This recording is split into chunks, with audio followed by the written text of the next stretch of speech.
বিসমিল্লাহির রহমানির রহিম। আসসালামু আলাইকুম। আশা করি যে যেখানে আছেন আল্লাহ তাআলার অশেষ রহমতে অনেক অনেক ভালো আছেন। আজকে আপনাদের সাথে শেয়ার করব খুব সহজে ময়দা দিয়ে খোলা জালি পিঠা রেসিপি অথবা খোলা জা পিঠা রেসিপি। আশা করি রেসিপি ভালো লাগবে। প্রথমে একটা বাটির মধ্যে নিয়ে নিচ্ছি 2 কাপ ময়দা।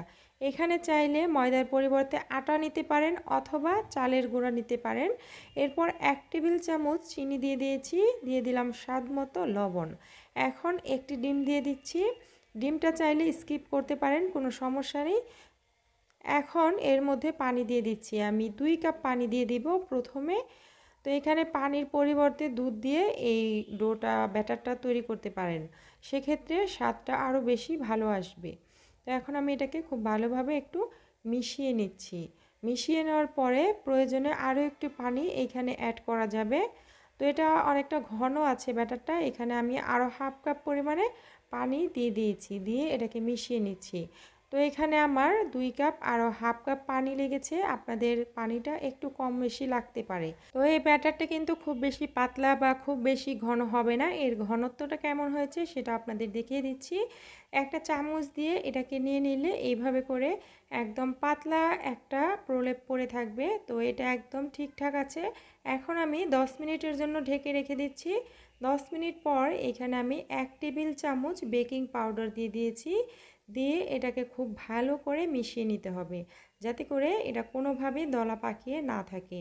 তো এখন এটা একদম ঠিকঠাক আছে। এখন পিঠা তৈরি করার জন্য একদম তৈরি।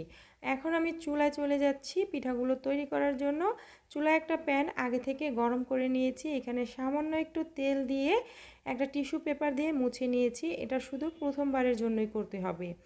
এখন আমি পিঠার ব্যাটার দিয়ে দিচ্ছি, ছোট বড় নিজেদের পছন্দ অনুযায়ী করা যাবে। দিয়ে আমি জাস্ট এইভাবে একটু ঘুরিয়ে দিচ্ছি।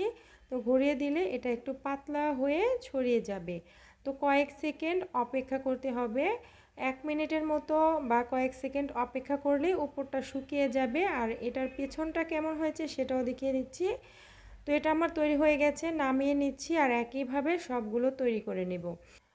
তো এটা একটু ছোট করে তৈরি করছি, আর এটা কতটা সুন্দর হয়েছে সেটা বাসায় তৈরি করলে বুঝতে পারবেন। আর কয়েক সেকেন্ডের মধ্যে এটা হয়ে যায়। আর এটা কতটা ছিদ্রযুক্ত হয়েছে সেটা আমি কাছ থেকে দেখিয়ে দিচ্ছি, ক্যামেরা হয়তো খুব ভালো বোঝা যাচ্ছে না। দেখতেই পারছেন এভাবে করে সবগুলো তৈরি করে নিচ্ছি। ঝটপট এই নাস্তাটা যে কোনো সময় আপনি সকাল বিকাল অথবা বাচ্চাদের টিফিনে তৈরি করতে পারেন খুব সহজে ময়দা অথবা আটা দিয়ে। এটা একটু টমেটো সস দিয়েও পরিবেশন করা যাবে অথবা যে কোনো তরকারি দিয়ে, ভর্তা দিয়ে, চাটনি দিয়ে এটা পরিবেশন করতে পারেন। তো আশা করি এই সহজ রেসিপিটা আপনাদের কাছে ভালো লেগেছে। আজকের মতো এতটুকুই, দেখা হবে নেক্সট ভিডিওতে। সে পর্যন্ত সবাই ভালো থাকবেন। আল্লাহ হাফেজ।